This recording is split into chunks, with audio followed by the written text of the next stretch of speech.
hanging out along the river.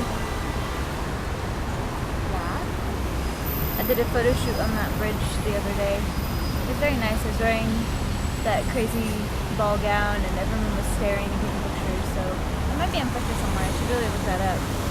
But I just came from the Musée d'Orsay. It was very nice. It was raining earlier, so that's why I went to the museum, but now it's all sunny. So I'm going to go to the Tuileries. I'm sure I butchered that.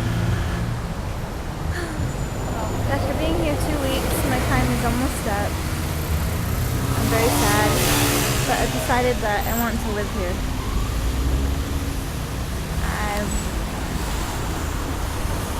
I've always hated LA, that's why I moved to San Francisco.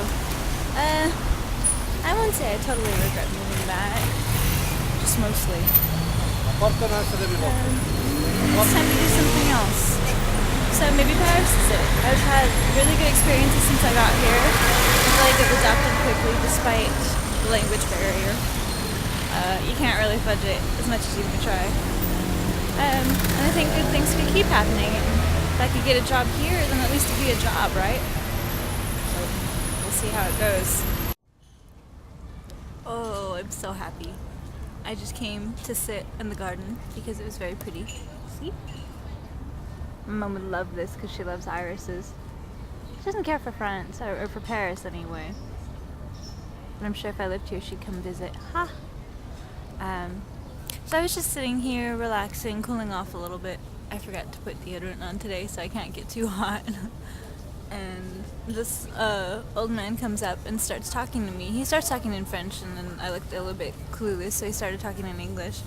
And it's like everybody I've talked to so far that I've mentioned wanting to move here, they said, yeah, go for it, you'll be very happy. And I talked about me being a writer, and he told me like where to go, where like Hemingway lived and where all the writers lived, kind of by the river, Saint-Germain. And we talked about writing and French literature. And he was pleasantly surprised that I'd actually read a lot, and that I liked Voltaire because he thought I was a romantic, but I guess I'm kind of a punk at heart. It's just so nice to be able to have those sorts of conversations with random strangers in a park and, you know, not be harassed or pissed on. I mean, I know that happens here too, and that happens everywhere, but it's nice to have conversations like that too. I wish I would have videotaped it, but, you know, he would have noticed. Oh well. Yay, rush hour.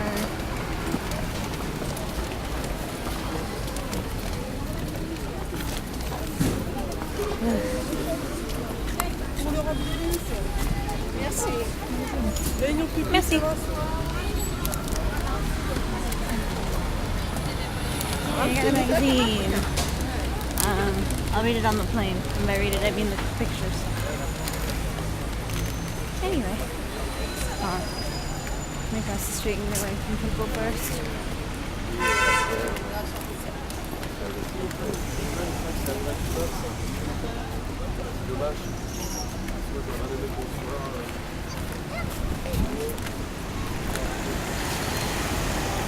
Okay. Let's talk about the guy situation here.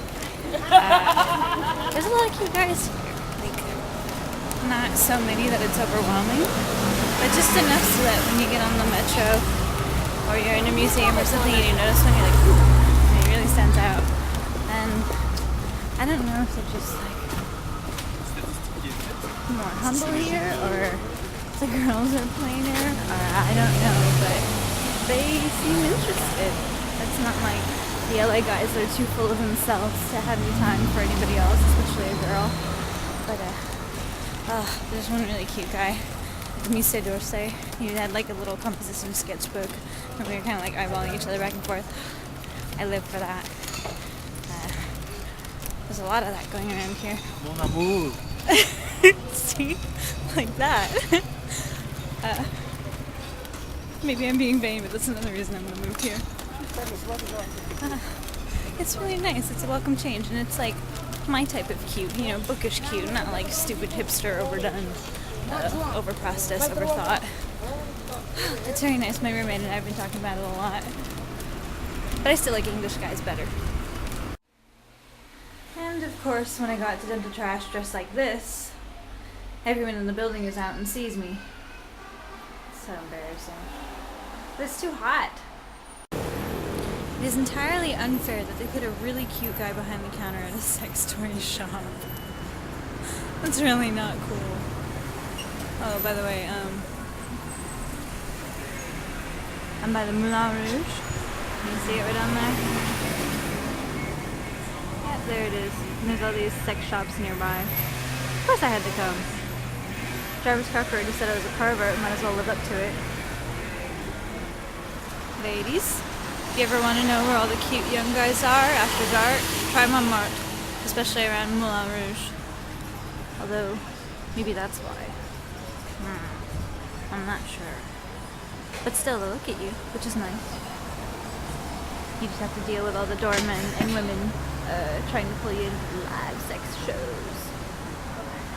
It's not all bad, though. I kind of like this area. It reminds me of San Francisco, like the Tenderloin.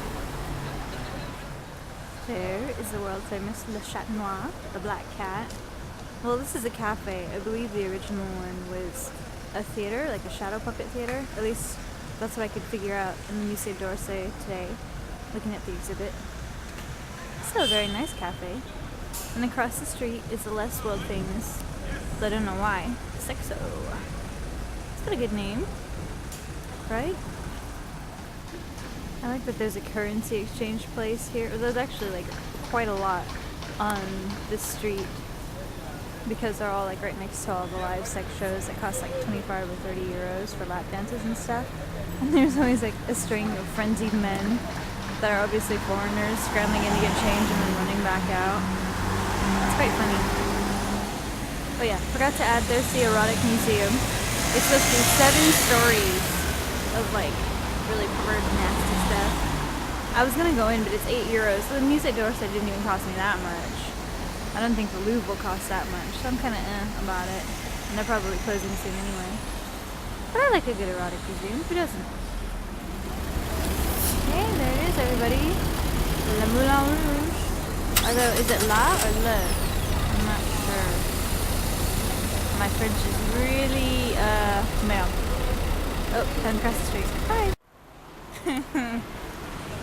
Okay, so just when I was thinking that coming to the sexy part of town by myself was not a good idea, I was gonna bitch about there being a subway here, like right down the street from the Moulin Rouge, and this guy comes up, bonsoir, bonsoir, he gets that a lot, but he starts talking in French and I say, oh, no parle, je parle anglais. He speaks a little bit and he wanted me to go party with him and his friends, have some coffee or drinks or dinner or something. I felt a little awkward with that. I mean, it was a little weird. I'm kind of paranoid about that, and also he wasn't my type. But c'est la vie. It was an interesting night anyway. There's my accordion playing boyfriend. We saw him and his little brother in the metro. Like our first night here. He's very cute. And he recognized me and said hello right now. Okay, so now that I'm away from the late night metro crowd that smells a bit boozy, I can tell you a little bit more about the guy from earlier.